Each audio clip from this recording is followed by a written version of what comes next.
According to the Texas Real Estate Appraisal Commission, no other sector of real estate has undergone as much scrutiny in the last several years as the real estate appraisal sector. This isn't really hard to understand.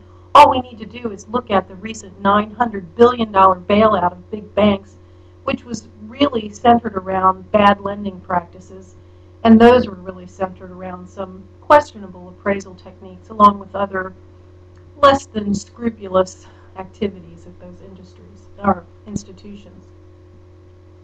Today I want to speak to you about the three approaches to value that are at the appraiser's disposal. Those are the sales comparison approach, the income approach, and the cost approach. Whenever an appraiser looks at a subject property, or that is the property to be appraised, they must, by the Uniform Standards of Professional Appraisal Practice, or USPAP, look at all three approaches to value, or explain why one or two of those approaches are inappropriate for evaluation for that particular property. In any event, each need to be addressed in some way.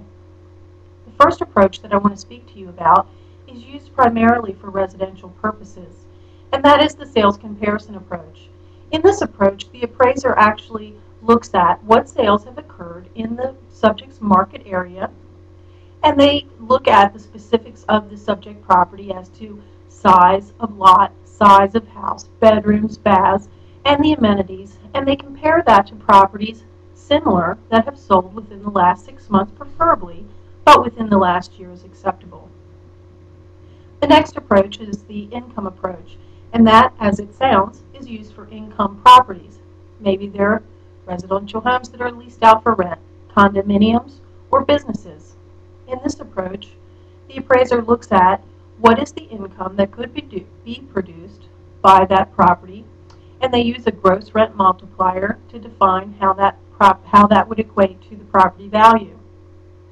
The appraiser uses things like historic rents, the cost of ownership of the property, and they look at the relationship between the cost of ownership of the property and the potential rent income, and they develop, as I said, the gross rent multiplier. The final approach I want to speak to you about is the cost approach. That's typically used for properties that are more institutional in nature, such as churches or government buildings and the like. These are properties that really don't have much in the way of data available with regard to sales of other similar properties.